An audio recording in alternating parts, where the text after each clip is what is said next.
अरे मैं गुसारो सवेरे सवेरे खराबाद के गिरद फेरे बफेरे, कभी इस तरफ भी गुज़र कर तो देखो बड़ी रौनकें हैं फ़कीरों के डेरे।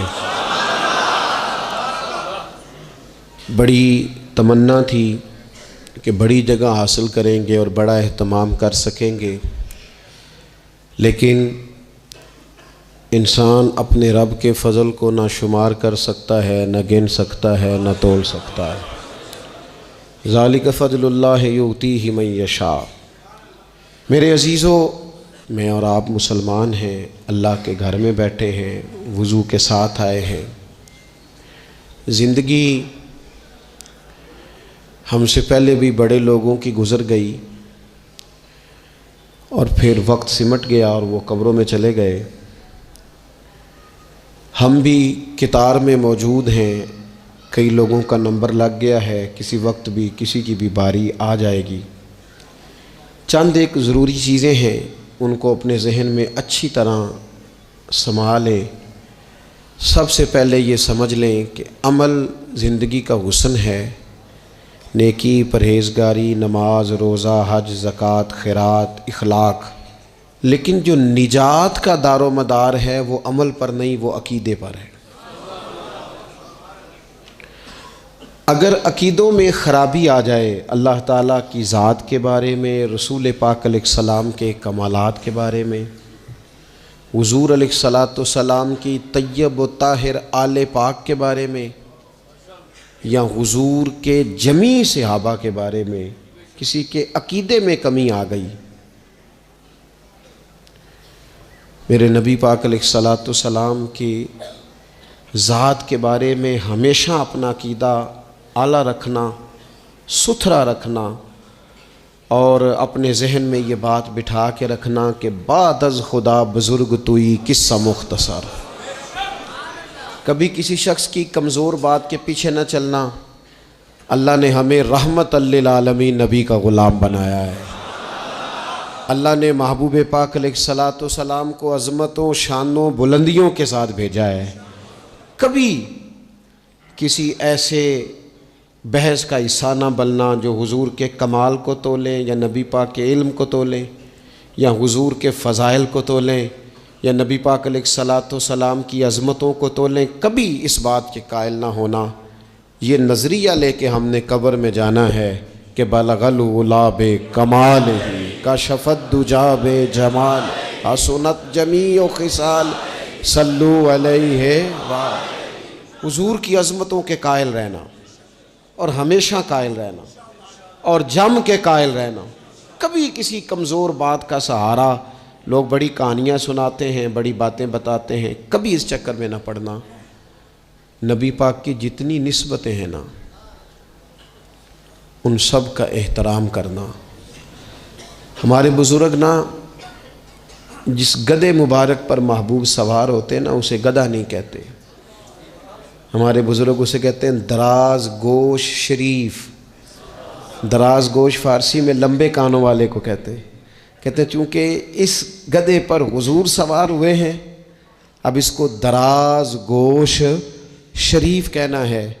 कहते हैं कभी को मिट्टी थोड़ी महबूब करीम अलैहिस्सलाम के कदमैन शरीफैन के करीब आए तो ये नहीं कहना कदमों को मिट्टी लग गई, कहना कुछ मिट्टी हुज़ूर के कदम चूमने लगी।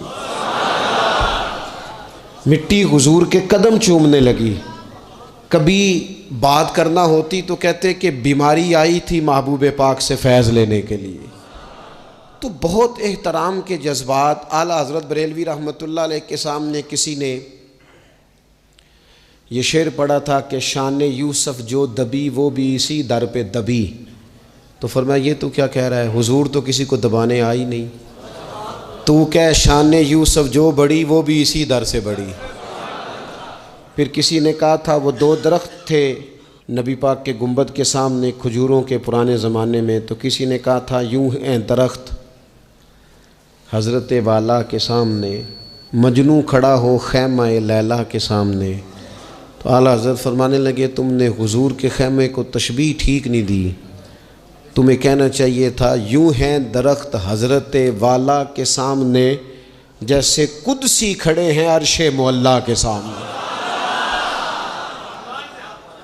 कभी भी कोई कमज़ोर लफ्ज़, कमज़ोर जुमला हुजूर सरवर कहूँ कि मालिक व मौला कहूँ तुझे, बागे खलील का गुले ज़ेबा कहूँ तुझे, लेकिन रज़ा ने ख़त्म सुखन इस पे कर दिया, खालिक का बंदा खल्क का आका कहूँ तुझे। एक तो ये बात। दूसरी बात ये कि बड़ा अफरात व तफरीद का दौर आया है। जिसको भी लड़ाना होता है वो मजहबी बुनियादों पे लड़ाना शुरू कर देता है। मज़हब के नाम पर लोगों को इमोशनल करना और मजहबी बुनियादों पर तफरीक पैदा करना, ये बड़ी घिनौनी साजिश होती है। कभी भी कोई ऐसा काम ना ज़िंदगी में करें, कभी भी, कि जिसके अंदर मामला इस तरह का हो। अपना कद ऊंचा करने के लिए कभी भी मज़हब का सहारा ना लें। अपनी ज़ाती लड़ाइयों को कभी मज़हब का रंग ना दें। उसमें कभी भी दीन की बुनियादों को ना लेके आएँ। कोई ऐसा काम ना करें। आपकी किसी से ज़ाती दुश्मनी है तो उसे शिमर यजीद कहने की ज़रूरत नहीं है। आप ज़ाती बात करें उसके साथ जो करनी है। नबी पाक अलैहिस्सलाम के सहाबा और अहले बैत के नाम पर लोग ज़ाती लड़ाइयाँ लड़ते हैं। खुदारा इससे बचो। ये जो हुजूर की औलादे पाक है ना, जो नबी पाक की, मैं अल्लाह के घर में मस्जिद में बैठा हूँ, मेरे मुर्शद की औलाद क्या उस दरवाज़े से जो गुज़र जाए वो भी मेरे लिए काबिल एहतराम रहा। और मेरे उस्ताद साहब के बच्चे, मैं आपको दयानतदारी से कहता हूँ, कभी आ जाएं तो मुझे समझ नहीं आती मैं बिठाऊँ कहाँ, इसलिए कि असला नाल जिन्हें की करिए और नस्लां ताक नहीं भूलते। उस्तादों के बच्चे आ जाएं तो बिठाने को जगह नहीं मिलती। अगर उस्तादों के बच्चों का ये हाल है तो रसूल पाक की औलाद का क्या हाल होना चाहिए। नबी पाक की औलाद पाक के बारे में कभी भी अपनी तबीयत में कोई कमज़ोर बात ना रखना। नबी करीम ने फरमाया, ऐ अल्लाह ये मेरे हसन और हुसैन है, मैं इन दोनों से मोहब्बत करता हूँ, तू भी इनसे मोहब्बत फरमा। और फिर महबूब फरमाने लगे, ऐ अल्लाह जो मेरे हसन हुसैन से मोहब्बत करे तो उन सब से भी मोहब्बत फरमा। जिस तरह हुजूर की औलाद पाक का एहतराम करना है ना, बिल्कुल उसी तरह मेरे नबी पाक के सहाबा। ज़माना चराग लेके ढूंढेगा ना, वफ़ा की सारी तारीख़ें जहाँ दम तोड़ जाएंगी वहाँ से जनाब सिद्दीक़ अकबर का आगाज़ होता है। दम तोड़ जाएंगी जहाँ सारी चीज़ें। अबू बकर सिद्दीक़, जनाब सिद्दीक़ अकबर। ओ दोस्तों, इतने बड़े लफ्ज़ नहीं मिलेंगे कभी भी कि हुजूर फरमाते हैं मेरे पास जिसके पैसे आए मैंने अमानत समझ के खर्च किए, अबू बकर के आए तो मैंने अपने समझ कर खर्च किए। हज़रत अबू बकर सिद्दीक़ की और फिर सैयदना फ़ारूक आज़म। आपने भी हदीस सुनी होगी, मैंने हुजूर ने फरमाया कि शैतान उम्र को देख के रास्ता बदल जाता है। पहले ये हदीस पढ़ा सुना करते थे, अब इस तरह का तजर्बा हुआ है कि बात ही खुल गई है। वो सिर्फ हज़रत उमर को देख के रास्ता नहीं बदलता, हज़रत उमर का नाम भी ले तो रास्ता बदल जाता है। तो यकीन करें, हमने लोगों को रास्ते बदलते देखा है। नाम ले ले हज़रत उमर का, शैतान रास्ता बदल गया। और सैयदना उस्मान गनी, पैक करे सिद्क़ को सफ़ा, मंबाए शर्म हया, नूर की सरकार से पाया दुशाला नूर का, ओ मुबारक तुमको ज़ुन्नूरैन जोड़ा नूर का। हज़रत उस्मान गनी। और फिर मौला अली, शेर खुदा, हल अता, मुश्किल कुशा, हज़रत मौला अली शेर खुदा। हुजूर ने बात ही ख़त्म कर दी। अलैहिस्सलाम ने फरमाया, अली दुनिया में भी मेरा भाई है, आखिरत में भी मेरा भाई है। हुजूर के जमी सहाबा, जमी सुन ले, जमी सहाबा बशमूल कातिब वही सैयदना अमीर मुआविया रदी अल्लाह तआला अन्हु, जमी सहाबा, हर एक का अदब, एहतराम और रूह और दिल से अपनी तबीयत में पैदा रखना। कभी किसी चक्कर में लोग आपको फ़लसफ़ा सुनाएंगे। फ़लसफ़ा तो लोग अब्बा के ख़िलाफ़ भी सुनाते हैं। फ़लसफ़े की रंग में तो लोग ये भी कहते हैं कि तेरा भाई तेरा असल में दुश्मन है। फ़लसफ़े में तो लोग बड़ी चीज़ें ले आते हैं, तो कि लोगों की कहानियाँ सुन के कभी चक्कर में ना पड़ना। अकीदे को मजबूत रखना। और दूसरी मैं आप हज़रात से गुजारिश करूँगा, अपनी ज़िंदगी से काम लें, अपनी ज़िंदगी को बामकसद बनाएं। उससे पहले कि वजूद थकने लगे, बीमार होने लगे, कमज़ोर होने लगे, ऐसा वक्त आ जाए कि लोग नमाजें भी कुर्सियों पे पढ़ने लगे, अपने आप से काम लें, सख्त मेहनत का आदी बनाएं अपने आप को, जद्दोजहद करें। ये ढेर सारी तादाद में उन लोगों की देखता हूँ जो काम नहीं करते, मेहनत नहीं करते। नबी पाक सल्लल्लाहु ताला अलैहि वसल्लम के सामने से एक नौजवान गुज़रा, तो कुछ लोगों ने कहा, या रसूल अल्लाह सल्लल्लाहु ताला अलैहि वसल्लम, ये माल कमाने के लिए जा रहा है, काश ये अल्लाह के रास्ते में जिहाद के लिए सफ़र करता। तो हुजूर फरमाने लगे, अगर ये अपने बच्चों की रोज़ी के लिए बंदोबस्त करने जा रहा है फिर भी अल्लाह के रास्ते में ही है। माँ बाप, बहन भाई, बीवी बच्चों के हुकूक अदा करने के लिए कोशिश कर रहा है तो भी अल्लाह के रास्ते में ही है। और अगर इसलिए कोशिश कर रहा है कि मैं किसी के सामने हाथ फैलाने से बचूं तो फरमाया फिर भी अल्लाह के रास्ते में ही है। मेहनत करें, जद्दोजहद करें, सहारे ना तलाश करें और अपनी ज़िंदगी इस तरह की मेहनत वाली बनाएं कि आप थक जाएं शाम को। एक लंबी तादाद है लोगों की जो काम नहीं करती, कोशिश नहीं करती, तगो-दो नहीं करती। कोई भी आप किसी शोबे से भी वाबस्ता हैं, बजाय इसके कि दूसरे शोबे को ठीक करने की कोशिश की जाए, हम जिस शोबे में हैं हम उस शोबे में मेहनत करें, कोशिश करें। मैं इस नतीजे पे पहुंचा हूं कि जो टाइम इंसान बचाता है ना आराम के लिए,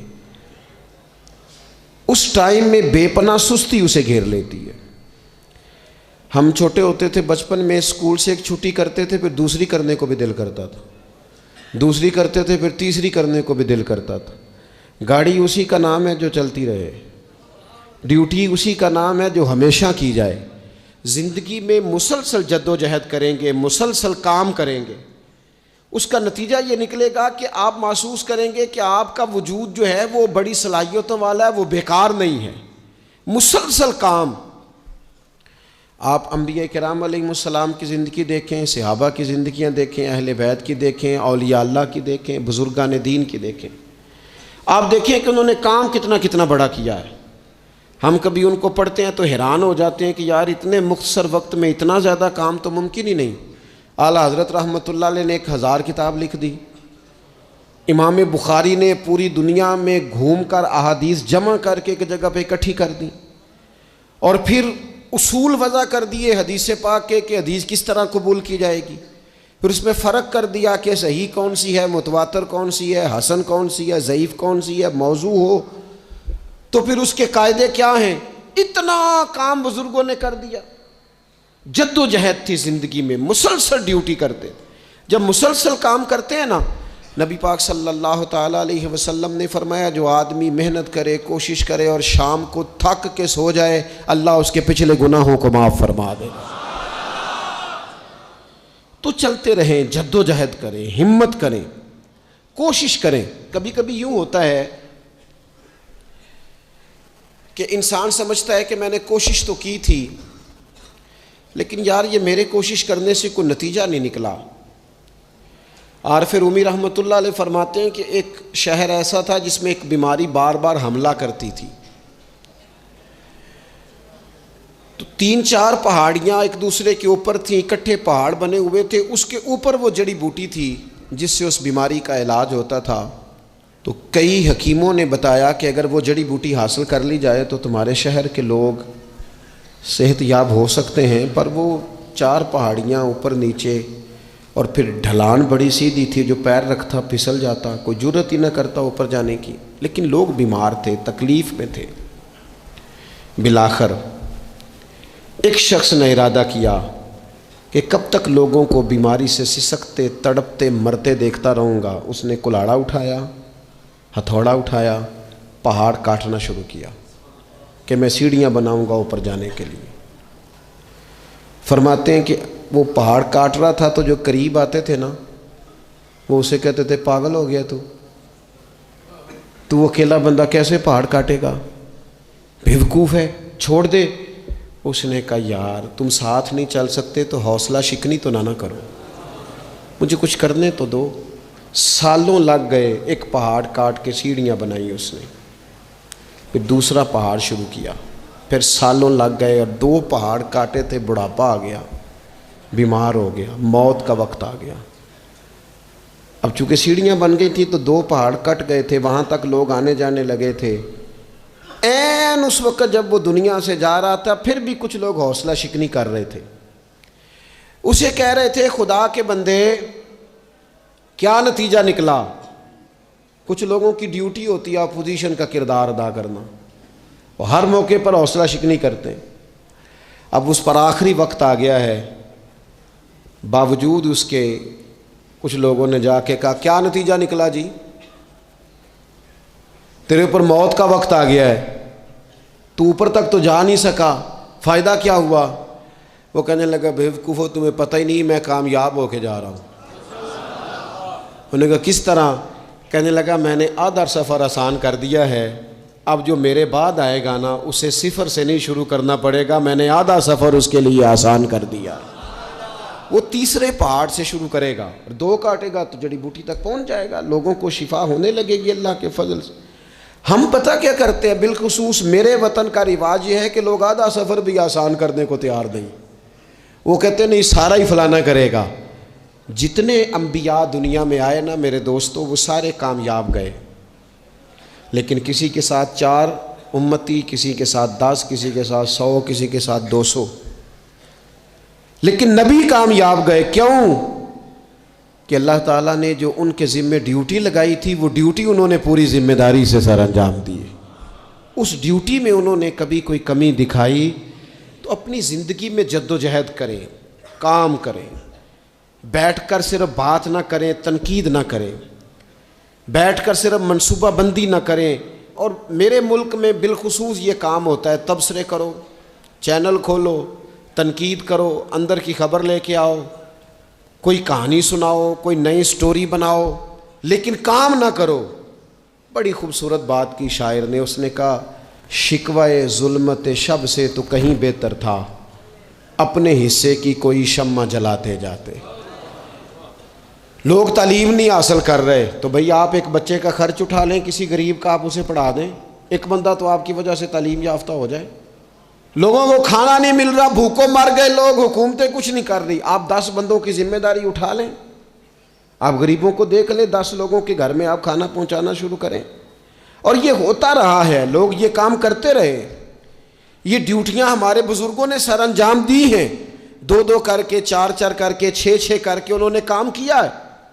अपनी जिम्मेदारी का एहसास करें, मुसलसल काम करें, मुसलसल जद्दोजहद करें, मुसलसल ड्यूटी करें। और फिर मेरी तीसरी गुजारिश आपसे ये है कि जिस तरह आप अपने अपने घर में आपकी ज़िम्मेदारियां होती हैं और अगर आप ज़िम्मेदारी अदा नहीं ना करते तो एहतजाज होता है। माँ को टाइम नहीं देते तो माँ भी एहतजाज करती है, घर वाली को टाइम नहीं देते तो वो भी एहतजाज करती है, दोस्तों को वक्त नहीं देते तो वो भी उसका शिकवा करते हैं। तो आपके ज़िम्मे जितनी भी जिम्मेदारियां हैं, आप पढ़ाते हैं, क्लास में वक्त पे नहीं आते तो उसका इजहार किया जाता है। हमने अपने अपने ज़िम्मे जो जिम्मेदारियां ली हैं पूरी करते हैं। मैं आज आपको ये पैगाम देना चाहता हूँ कि एक एक ड्यूटी दीन की भी अपने ज़िम्मे लें, एक एक ड्यूटी, एक काम अपने ज़िम्मे ले लें। आप अपने अपने इलाके की मस्जिद में झाड़ू देने की ड्यूटी ले लें। आप ये ज़िम्मेदारी ले लें कि मुझसे कुछ नहीं हो सकता तो मैं हफ्ते के बाद मस्जिद में जाऊंगा और कुरान मजीद को मैं साफ़ करके झाड़ पूंछ के तरतीब के साथ मुरतब करूंगा। मुझे अगर नाजरा कुरान मजीद ठीक पढ़ना आता है तो मैं 10-11 बच्चों का रोज़ सबक सुनूंगा, आगे पढ़ाऊंगा। कोई जिम्मेदारी लें, दीन की कोई ड्यूटी अपने ज़िम्मे लें। अगर माली तौर पर आप ताउन कर सकते हैं तो किसी जगह, किसी मस्जिद में, मदरसे में, खैर के किसी काम में शामिल हो जाएं। दीन इस्लाम के साथ अमलन तबलीग में अपना काम करें। जिम्मेदारी हर दुनिया का काम मैनेज करके मुरतब करके किया जाने लगा है। मईशत हो, मुआशरत हो, तामीरात हो, दीन का काम है वो उसी तरह चल रहा है। महफिल आ गई बरकत के लिए, महफिल कर लो। जुम्मा आ गया, पढ़ लो। तरावी एक हाफिज साहब मुकर्रर कर लो। भाई आप इसको मैनेज करें। सारी दुनिया में चीज़ें मैनेज की जाती हैं, आप इसे मैनेज करें। आप खतीब साहब से फरमाइश करें कि मुझे आप जुम्मे वाले दिन इस मौजू पर कुछ सुनाएं। आप मस्जिद के इमाम से इस बात की फरमाइश करें कि आप तरावी में जो कुरान मजीद सुनाएंगे, मेहरबानी करें हमें उसका खुलासा भी बयान करके सुनाएं। आप थोड़ी कोशिश करेंगे तो आप देखेंगे कि बयान करने वालों का भी ज़ौक़ बढ़ेगा। कुछ थोड़ी जिम्मेदारी का एहसास करें। सहाबा किराम ने ना बड़ी मनसूबाबंदी के साथ दीन फैलाया, बड़ी जद्दोजहद की। उन्होंने देखा किस इलाके में हमने जिहाद के लिए जाना है, किस में तबलीग के लिए जाना है, किस इलाके में किस तरह करके हमने ड्यूटी सर अंजाम। मिस्र में एक शहर है, उसका नाम है फुस्तात। वो कहते हैं घोंसले को, परिंदों के घोंसले को। हज़रत साद बिन अबी वक़ास रदी अल्लाह ताला अन्हु अपनी फ़ौजें लेके वहाँ गए थे। आपने वहाँ खैमा लगाया, कुछ दिन वहाँ क़याम करना था। आपका वहाँ खैमा था। वहाँ आके कबूतर बैठने लगे, एक कबूतरी ने अंडे भी दे दिए, वहाँ घोंसला बन गया। अब आप जब वहाँ से हिजरत करने लगे ना, आगे बढ़ने लगे, तो दिल में ख्याल आया कि खैमे उखाड़ते हैं, चलते हैं। जब वो खैमे उखाड़ने लगे तो देखा ऊपर तो घोंसला बना है, उसमें तो कबूतर रहते हैं, उनके बच्चे भी हैं। हज़रत साद बिन अबी वक़ास ने 2 फ़ौजियों के ज़िम्मे लगाया, फरमाया यहाँ तुम पहरेदार बन के खड़े हो जाओ, ये खैमा उखाड़ा नहीं जाएगा, इसको यहीं लगा रहने देंगे ताकि ये कबूतर जो हैं इन्हें तकलीफ़ ना हो। वो 2 फ़ौजी वहीं रहे, खैमा लगा रहा। वहाँ पानी का बंदोबस्त किया जाता रहा, खुराक का बंदोबस्त किया जाता रहा। करीब करीब बस्तियों से जब लोगों ने देखा ना यहाँ लोग मौजूद हैं, तो लोगों ने वहाँ आके मकान बनाने शुरू कर दिए। वो एक परिंदे के घोंसले की हिफाजत के लिए कुछ देर 2 सिपाही रुके थे, अल्लाह ने वहाँ पूरा शहर आबाद फरमा दिया है। तो आप एक घोंसले की हिफाजत शुरू करें, इंशाअल्लाह शहर आबाद हो जाएंगे। लेकिन हम घोंसलों की हिफाजत करने को भी तैयार है। अब चौथी बात आपकी खिदमत में अर्ज़ करनी है। एक ज़रूरी काम बड़ी बड़ी तवज्जो के साथ आपने समझना है। थोड़ा सा इसके पस मंज़र को समझ लें। जो आया करीमा मैंने तिलावत की है उसका हिस्सा भी इसी में आएगा। दुनिया का निज़ाम ना 2 तरीक़ों से चलता है। एक है निज़ाम असबाब और एक है निज़ाम गैब। एक निज़ाम असबाब से चलता है कि आग जलाती है, पानी ठंडा करता है, इंसान माँ बाप के मिलाप से पैदा होता है। दुनिया निज़ाम असबाब से चलती है और इसी तरतीब से निज़ाम आगे चल रहा है। और एक है निज़ाम गैब, जब अल्लाह अपनी रहमत का फ़ैसला फरमाए। तो एक निज़ाम वो भी है। वो कैसे है? आग जलाती है, लेकिन जब रब चाहे ना तो हज़रत इब्राहीम के लिए ठंडी हो जाती है। ये क्या है? ये निज़ाम गैब है। निज़ाम असबाब ये है कि माँ बाप के मिलाप से औलाद पैदा होती है, और अगर रब चाहे ना तो हज़रत ईसा अलैहिस्सलाम को बग़ैर बाप के भी पैदा फरमा देता है। हम जो मुसलमान हैं ना, हमारी सारी की सारी तवज्जो निज़ाम असबाब पे हो गई है। असबाब पूरे जमा करो, लेकिन अपने रब की बारगाह की तरफ रुजू भी करो। कई दफ़ा ना असबाब सारे बंदे के हाथ से छूट जाते हैं, फिर उसे ज़रूरत होती है दस्ते गैब की, अल्लाह उसकी मदद करे। जो आया करीमा मैंने कुरान मजीद की पढ़ी है, उसमें अल्लाह करीम ने फरमाया, या अय्युहल्लज़ीना आमनू तूबू इलल्लाहि तौबतन नसूहा। ऐ ईमान वालो, अपने रब की तरफ रुजू करो, अपने रब की बारगाह में तौबा करो, पर तौबा सच्ची करना। रुजू इलल्लाह करो, अल्लाह की तरफ रुजू करो। बाज़ौक़ात सारे निज़ाम ख़त्म हो जाते हैं, निज़ाम असबाब। उस वक्त ज़रूरत होती है रुजू इलल्लाह की, कि निज़ाम गैब आए। हज़रत सारा रदी अल्लाह ताला अन्हा, जो जनाब इब्राहीम अलैहिस्सलाम की अहलिया हैं, आप एक रास्ते से गुज़र रही थी। हज़रत इब्राहीम अलैहिस्सलाम आपके साथ थे। तो जिस रास्ते आप तशरीफ़ ले जा रहे थे उस रास्ते में बादशाह बड़ा जालिम था।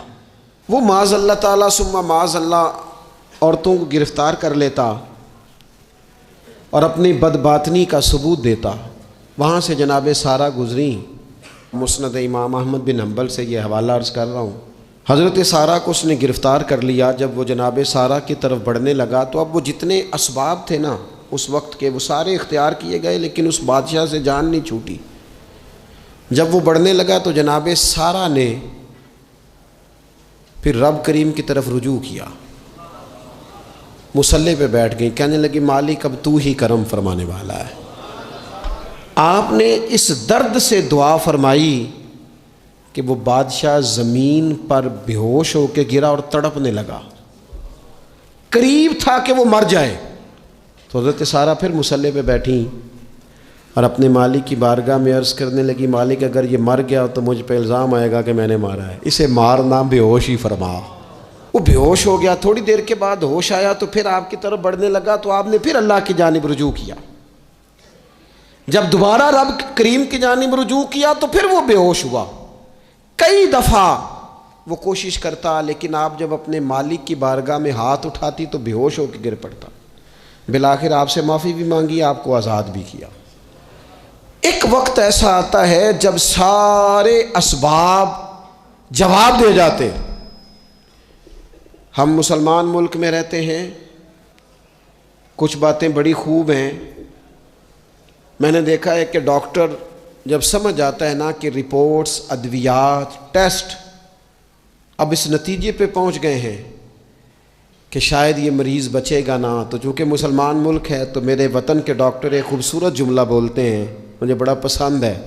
वो ये नहीं कहते अब कुछ नहीं हो सकता, वो कहते हैं आप दुआ करें। क्या मतलब कि अब रुजू इल्लाह का वक्त आ गया है।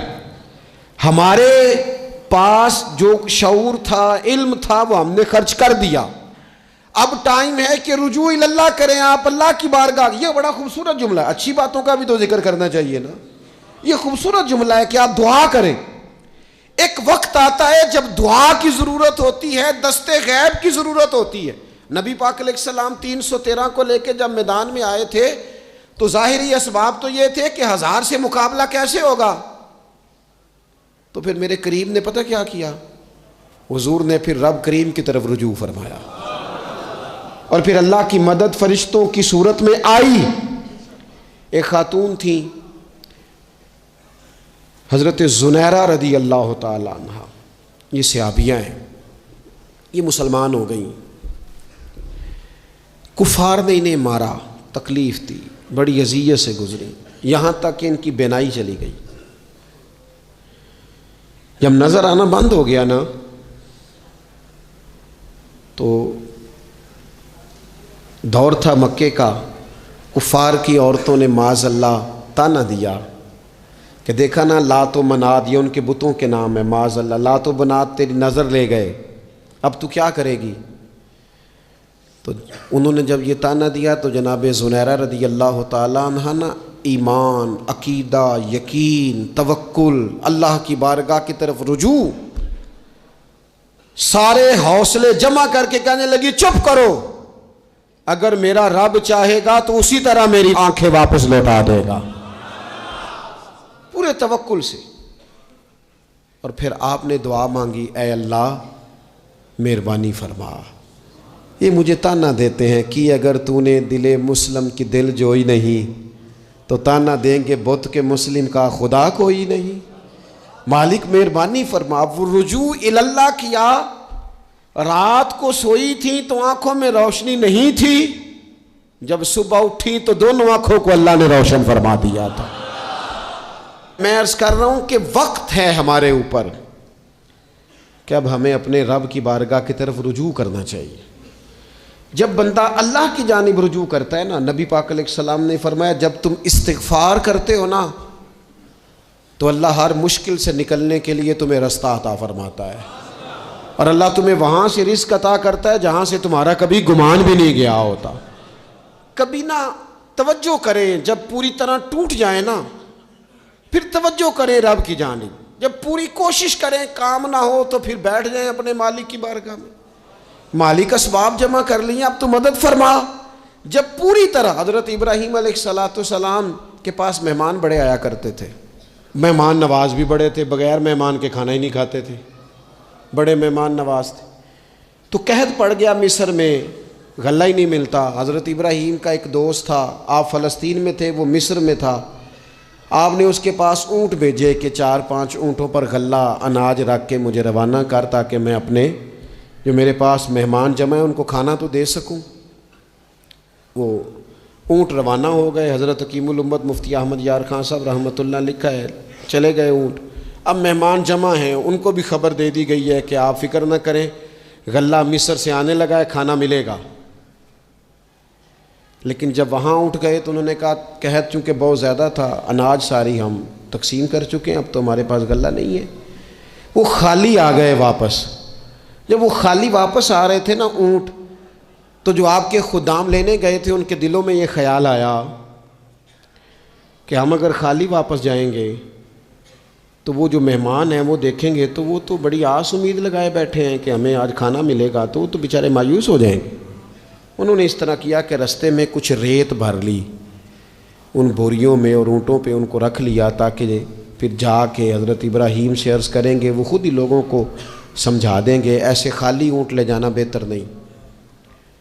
हज़रत हकीमुल उम्मत रहमतुल्लाह अलैह लिखते कि हज़रत इब्राहीम अलैहिस्सलाम आराम फरमा थे। खुद्दाम ने जाके अंदर जहाँ वो सामान रखा जाता था वहाँ रेत से भरे हुए बोरिए रख दिए, वो चले गए। हज़रत इब्राहीम की ज़ौजा जनाब हाजरा उठी, उन्होंने कहा मैं मुंह खोलती हूँ, गले का गंदम पीसती हूँ, खाना बना के देती हूँ। जब उन्होंने मुंह खोला ना उसका, बोरी का, तोड़े का, उस बोरिए का, तो कहती हैं इतनी बेहतरीन गंदम निकली कि मैंने ज़िंदगी में कभी नहीं देखी थी। पीसी गई, पकाई गई, खाना चलने लग गया। हज़रत इब्राहीम अलैहिस्सलाम बेदार हुए, देखा लंगर चल रहा है, मखलूक खुदा खा रही है। दुनिया आवे ते खा जावे ते राज़ी होवे बुल्ला, लोग खा रहे हैं, चल रहा है सिलसिला। तो हज़रत हाजरा, वो ख़वातीन घर में कुछ चीज़ आए ना तो कहती हैं इस दफ़ा चावल बड़े अच्छे आए, इस दफ़ा गंदम बड़ी अच्छी आई, या आटा पिस के आया, ये बड़ा उम्दा है। तो हज़रत जनाब हाजरा रदी अल्लाह ताला अन्हा हाजिर बारगाह हो के अर्ज़ करने लगी, ये जो आपका मिस्री यार है ना,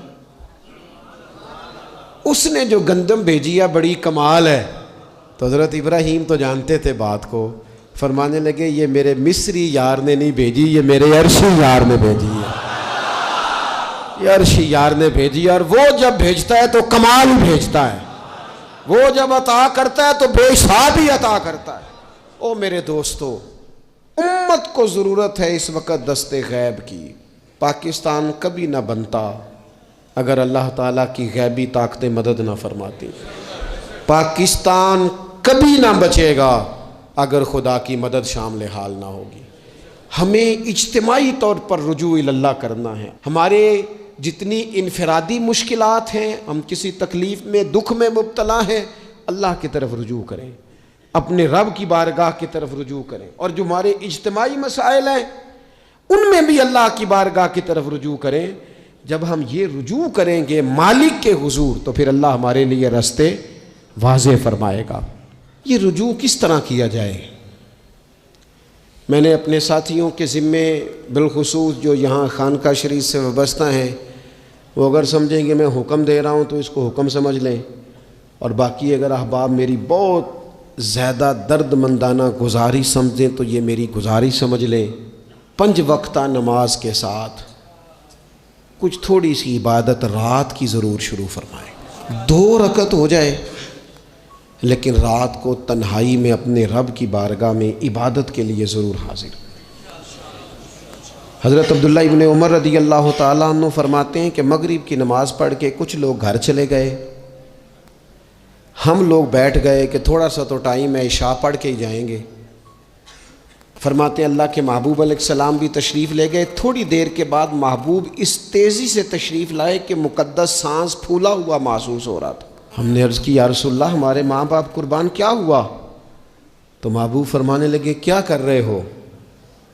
अर्ज़ की या रसूल अल्लाह, नमाज सोचा है चलो थोड़ा सा तो टाइम है, बैठते हैं अल्लाह अल्लाह करते हैं, शाह पढ़ के जाएंगे। तो महबूब फरमाने लगे मेरे पास जिब्रील अमीन आए हैं, उन्होंने आके अर्ज़ की या रसूल अल्लाह, आपके ग़ुलाम मस्जिद में बैठे हैं इशा की नमाज के इंतज़ार में, और रब फरिश्तों के सामने उन पर फ़ख्र फरमा रहा है। ये जो इबादत है ना नफली, ये ताकतवर करती है बंदे को। हुजूर फरमाते हैं कि जब बंदा नफल पढ़ता है तो अल्लाह फरमाता है फिर तो मैं उसके हाथ बन जाता हूँ, पैर बन जाता हूँ, आंखें बन जाता हूँ। क्या माना कि उसमें खुदाई ताकतें आ जाती हैं। दोस्त मुरीद भी होते हैं, सिलसिलों में भी दाखिल होते हैं, इबादत का मिजाज नहीं बनाते। कुछ नवाफल का जहन ज़रूर बनाएं, रात को कुछ टाइम ज़रूर अल्लाह अल्लाह करें, अपनी ज़िंदगी का इसे मामूल बना लें। और 3 वजीफ़े आपकी खिदमत में अर्ज़ करने। सख्त मुश्किल जब आती थी ना तो सहाबा पढ़ा करते थे हस्बुनल्लाहु व निअमल वकील, निअमल मौला, पढ़िएगा हस्बुनल्लाहु व निअमल मौला व निअमन नसीर। इसका माना बड़ा खूबसूरत है, बिल्कुल सादा सा मुख्तसर सा माना करें ना तो इसका माना ये है मेरे लिए अल्लाह ही काफ़ी है, अल्लाह मेरा मददगार है, अल्लाह बेहतरीन मददगार है, अल्लाह बेहतरीन किफ़ायत करने वाला है। इस वजीफ़े को नहीं छोड़ें और इसके माना समेत इसको याद रखें। आप महसूस करेंगे तबीयत ताकतवर हो गई है, रूह ताकतवर होगी, इसको भूलना नहीं। और दूसरा आपसे अर्ज़ करना है कि आला हज़रत, चूँकि हम सिलसिला तरीक़त में फ़ाज़िल बरेलवी से वाबस्ता हैं और बाकी जितने भी लोग हैं सारे माशाअल्लाह उन्हीं से वाबस्ता हैं। आला हज़रत ना ला हौला वला कुव्वता इल्ला बिल्लाहिल अलीय्यिल अज़ीम पढ़ने की बड़ी फ़जीलत बयान करते हैं। ये ऐसा वजीफ़ा है जो सबको आता है ना माशाअल्लाह। नबी पाक अलैहिस्सलाम ने फरमाया ये अल्लाह के अर्श के ख़जानों में से ख़जाना है। आला हज़रत फरमाते हैं 99 दफ़ा पढ़ो ला हौला वला कुव्वता इल्ला बिल्लाहिल अलीय्यिल अज़ीम। फरमाया अल्लाह ताला तुम्हें 99 बीमारियों से शिफा देगा और उसमें सबसे छोटी बीमारी टेंशन की बीमारी है, सबसे छोटी बीमारी गम की बीमारी है, छोटी, बाकी बड़ी बड़ी होंगी। इस वजीफ़े को नहीं आपने छोड़ना और ये पाबंदी करनी है, करेंगे इंशाअल्लाह ताला। और तीसरा वजीफ़ा है दरूद पाक। ये बंदा दरूद पाक पढ़ता है तो पता होता क्या है, 1 बार पढ़ो तो 10 रहमतें, 2 बार पढ़ो तो, 3 बार पढ़ो तो, 4 दफ़ा पढ़ो तो फिर तो चारों जानब रहमत ही रहमत हो जाती है। दरूद पाक को कभी ना छोड़ो अपनी ज़िंदगी में। आज आप अपने आप से अहद करें, कोई रात ऐसी ना गुजरे कि दरूद पाक पढ़े बगैर हमें नींद आ जाए। ये जहन बना, ये 2 वजीफ़े और तीसरा दरूद पाक। चौथी बात आपकी खिदमत में ये अर्ज़ करनी है कि रमज़ान शरीफ आ गया है। रमज़ान शरीफ का कुरान पाक से इसलिए गहरा ताल्लुक़ है कि शहरु रमज़ान अल्लज़ी उन्ज़िल फ़ीहिल कुरान, रमज़ान का वो महीना है जिसमें अल्लाह ने कुरान नाजिल फरमाया है। इस माह मुक़द्दस में कुरान मजीद के साथ इस तरह की दिलचस्पी पैदा करें कि जिनका नाजरा ठीक नहीं है वो कुरान मजीद नाजरा ठीक करें, और जिनका नाजरा दुरुस्त है वो कंजुल ईमान ले लें, ख़ज़ाइनुल इरफ़ान तफसीर ले लें, और एक रुकू कम से कम सुबह में, एक शाम में, और पूरा पारा पढ़ें, फिर तो लुत्फ़ नसीब हो जाएगा। थोड़ा सा ना दिलचस्पी पैदा करें कुरानी उलूम के साथ। बड़ी खुशकी है, बड़े शेर याद हैं, बड़ी कहानियाँ याद हैं, बड़ी बातें याद हैं, पर कुरान पाक के साथ हमारी वो दिलचस्पियाँ मौजूद। ख़ास ज़ौक़ पैदा करें कुरानी तालीमात के साथ।